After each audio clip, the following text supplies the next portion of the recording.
কিন্তু অত্যন্ত হতাশাজনক এই যে কলকাতা এবং দক্ষিণ কলকাতার যে সমস্ত নেতারা, ফলে এই ধরনের আইপ্যাক ছাইপ্যাক এবং তাদেরকে যারা নিয়ে আসেন রাজনীতিতে, একাধিক জায়গায় দলে নিজের মতো একটা ফ্যাসিস্ট কায়দায় একটা পরিবারতান্ত্রিক মানসিকতা একজন নির্দিষ্ট মানুষ চালিয়েছেন এবং তার জন্য এবং তাকে ঘিরে যারা থাকতেন তারা চালিয়ে এই হারের জন্য যদি সবচেয়ে বেশি দায় দিতে হয় ওই আইপ্যাক না ছাইপ্যাক, তারা উত্তরবঙ্গে এসে কাজ করত।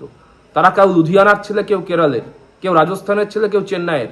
উত্তরবঙ্গে মূর্তি নদী কোথায়, উত্তরবঙ্গের দামডিমের সঙ্গে দিনহাটার কি পার্থক্য তা তারা জানতো না। মালদা থেকে কোচবিহার, একাধিক জেলায় দিকে দিকে পোস্ট পোল ভায়োলেন্স যে সম্ভাবনার কথা আমরা ভেবেছিলাম, নিশ্চিতভাবে তার বেশিরভাগ জায়গাতেই সেরকম ছবিটা দেখা যায়নি। আমরা নিশ্চিতভাবে ধন্যবাদ জানাই রাজ্যের পুলিশ প্রশাসন এবং অ্যাডমিনিস্ট্রেশনকে।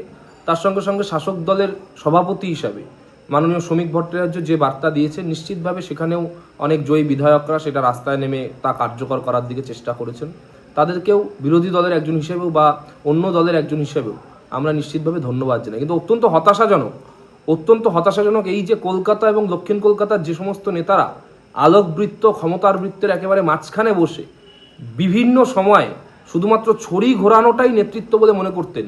ক্ষমতা চলে যেতেই ক্ষমতায় যে দায়িত্বও মিশে থাকে, ক্ষমতার সঙ্গে সঙ্গে দলের নেতৃত্বের শব্দটার সঙ্গে সঙ্গে যে অ্যাকাউন্টেবিলিটি, রেসপন্সিবিলিটি এবং দায়িত্বের শব্দ মিশে থাকে, সেই দায়িত্ব কিন্তু তারা দেখাচ্ছেন না। উত্তরবঙ্গের দিকে দিকে আমি কালকে প্রায় 200 ফোন অ্যাটেন্ড করেছি। একাধিক জায়গায় মূলত ছাত্র যুব যারা কর্মী নেতৃত্ব, তারা কার্যত কিন্তু দিশেহারা। আমরা ধন্যবাদ জানাই। আজকের দিনে আমি 48 ঘন্টা পার হয়েছে, অনেক ক্ষেত্রে পরিস্থিতির অনেকটাই বদলেছে, ছবি অনেক বদলেছে।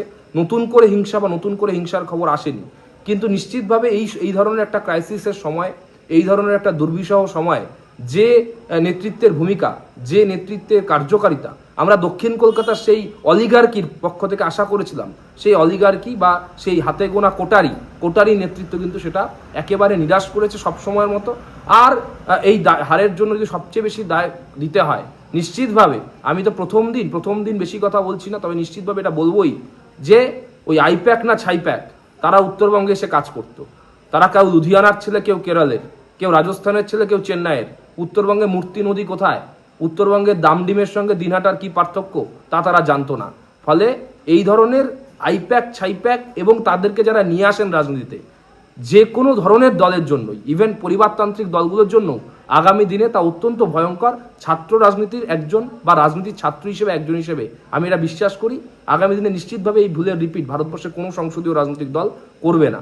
আমি শুধু শেষে একটা কথা বলি যে উত্তরবঙ্গে দেখুন, উত্তরবঙ্গকে অসম্মান মানে কিন্তু মানুষ কিন্তু অসম্মানকে মনে রাখে। আমার কালকে থেকেই বারবার মনে হচ্ছে, তখনও মনে হয়েছে, তখন এখন তো বাংলায় 2021-এর পরবর্তী সময় যত ছেলেমেয়েরা বসে গেছে ছাত্র যুব রাজনীতি থেকে, সেটা 2011 থেকে 2020 অব্দিও তত ছেলেমেয়ে বসে যায়নি। আমি সেটা নিজে সাক্ষী।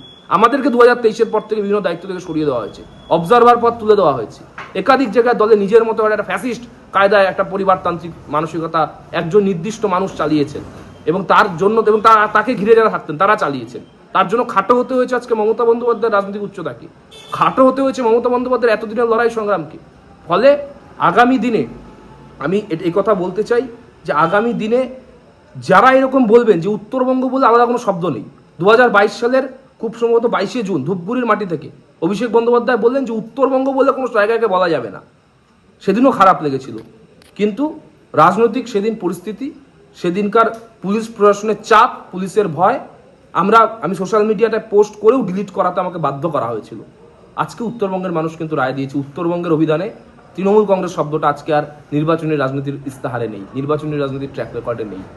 আগামী দিনে নিশ্চিতভাবে উত্তরবঙ্গে যে প্রতিশ্রুতি শাসক দল দিয়েছে, নতুন বিজয়ী দল, তারা বলেছে উত্তরবঙ্গে IIT হবে, উত্তরবঙ্গে এইমস হবে। আমি চাইবো তারা যেন তাদের প্রতিশ্রুতি পালন করেন এবং সবচেয়ে বড় স্বার্থ মানুষের স্বার্থ, সবচেয়ে বড় স্বার্থ এলাকার স্বার্থ, মানুষের স্বার্থ, এলাকার স্বার্থ রাখতে সব রাজনৈতিক দল তাদের নিজের মতো করে তাদের দেওয়া প্রতিশ্রুতি, মানুষকে দেওয়া প্রতিশ্রুতি, সেটা পালন করুক, এটাই প্রার্থনা থাকবে।